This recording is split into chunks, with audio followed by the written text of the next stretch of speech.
Assalamualaikum बच्चों, I hope you all are doing great.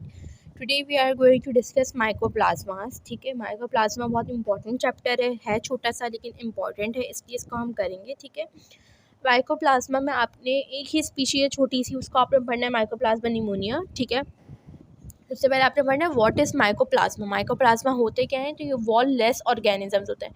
ये feature आपने बहुत ज़्यादा इंपॉर्टेंट है, इसको याद रखना है कि क्या है, वॉल लेस ऑर्गेनिज्म है।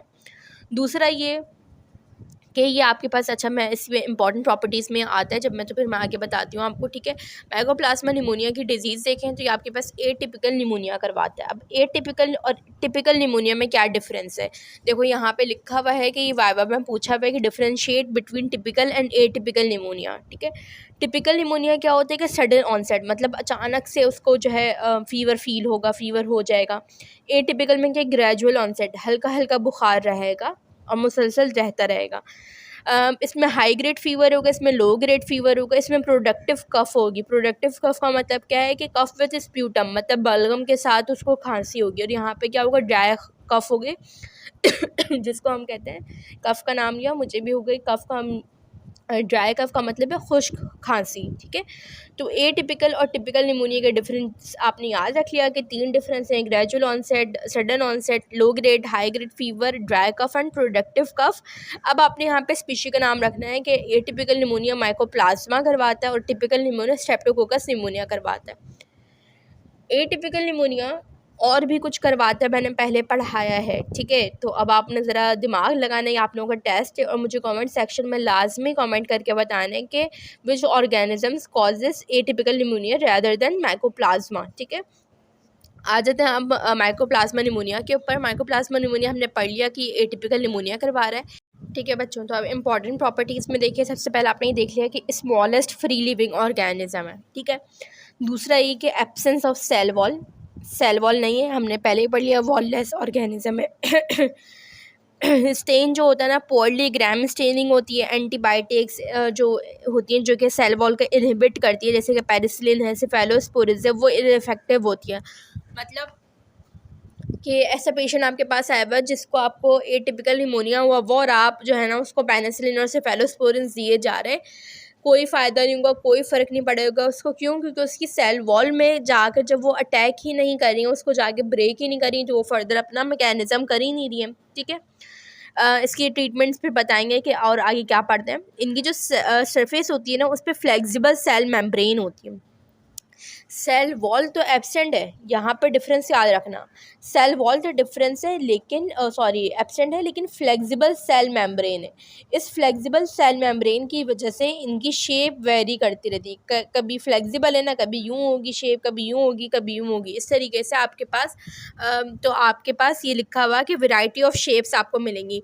ये वाहिद बैक्टीरिया है, बैक्टीरिया की वाहिद मेम्ब्रेन है जिसमें कोलेस्ट्रॉल मौजूद होता है। बाकी जितने भी बैक्टीरिया हम पढ़ते हैं यूकैरियोटिक ऑर्गेनिजम्स, उनकी जो बैक्टीरियल मेम्ब्रेन होती है, मतलब जो सेल मेम्ब्रेन होती है ना, वो स्टिरॉल्स की बनी हुई होती है। जबकि आपका जो माइकोप्लाज्मा है उसकी जो वॉल है वो कैसी बनी हुई है, कोलेस्ट्रॉल की बनी हुई है।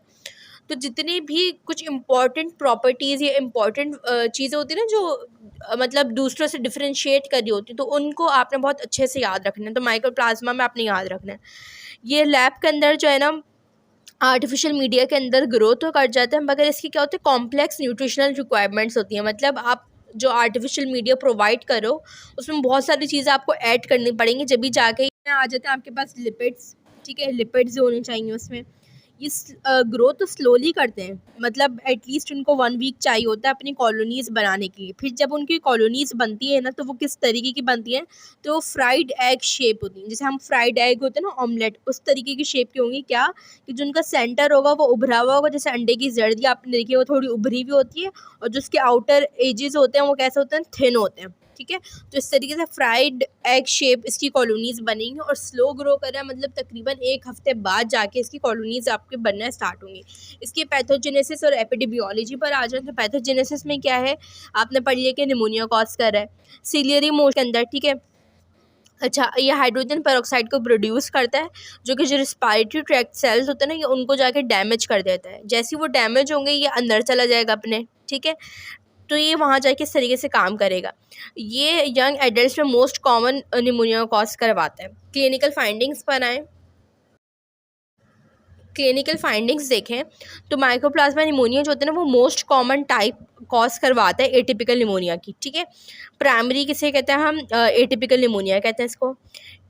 अच्छा जी, यहाँ पे अब आप लोगों को जो है ना आंसर मिल गया, जो मैंने आप लोगों को कहा था कमेंट सेक्शन में, आप लोगों ने मुझे बताना है एटिपिकल निमोनिया और कौन कौन करवाता है, ठीक है। तो ये आपको आंसर यहाँ पे मिल गया कि और कौन करवा रहा है। ल्यूजनीला करवाता है, क्लाइमीडिया करवाता है, क्लाइमीडिया पिस्टेसी करवाते हैं, कॉक्सिला करवाता है, और कुछ वायरसेस करवाते हैं जैसे कि इन्फ्लुएंजा वायरस और एडिनो वायरस, ठीक है। तो ये चीज़ आपने याद रखनी, अपने पास कहीं इसको लिख लेना पॉइंटर्स में, ठीक है।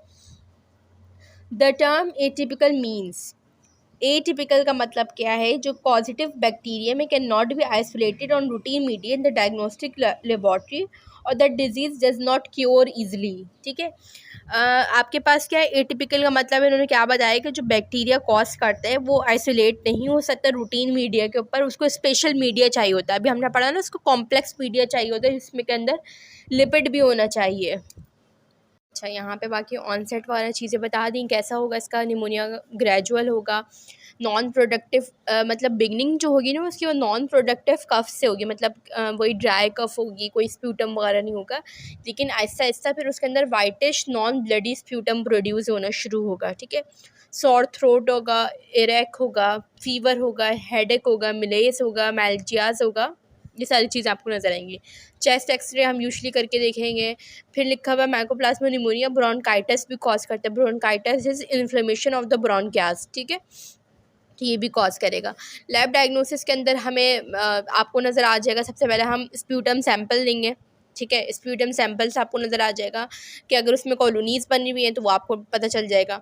Culture on regular media reveals only normal flora, ठीक है। कल्चर जब हम करते हैं तो सिर्फ नॉर्मल फ्लोरा बताते हैं, इसलिए ये नहीं पता चलेगा। बाकी फिर हम PCR करके देखेंगे, सीरोलॉजिकल टेस्टिंग करके देखेंगे एंटीबॉडीज़ के लिए, सही है।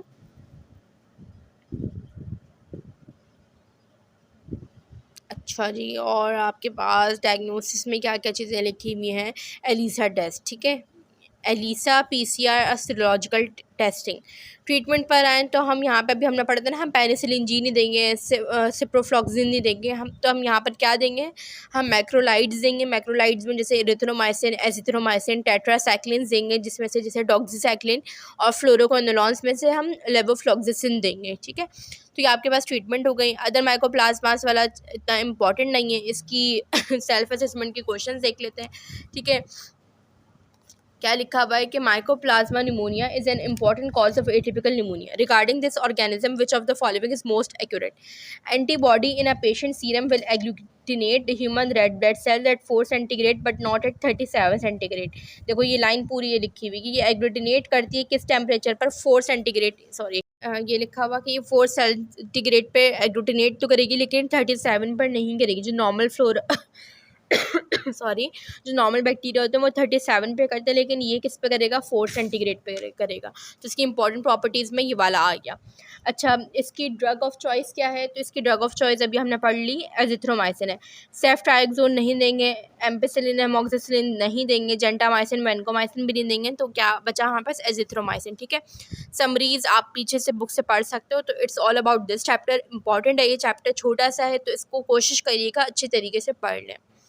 बाकी चैनल पे न्यू हैं तो आप सब्सक्राइब करें, चैनल को लाइक करें, शेयर करें वीडियोस को, और कुछ भी इम्प्रूवमेंट की ज़रूरत हो तो बच्चों मुझे लाजमी कमेंट सेक्शन में बताएं कि मैम इस तरीके से आप पढ़ाएं, या जो भी आप लोगों ने सजेशन देनी है, क्योंकि आप लोगों के पढ़ाने के लिए चैनल बनाया गया है, ठीक है। तो अगर आप लोग सेटिस्फाई नहीं होंगे तो फ़ायदा नहीं हो मुझे अपने इतना ज़्यादा बोलने का, समझाने का, ठीक है। तो कोई भी चेंजिंग्स करवानी है, कुछ भी इम्प्रूवमेंट आप लोग चाहते हो तो आप लोग मुझे ज़रूर बताएँ। अल्लाह हाफ़िज़।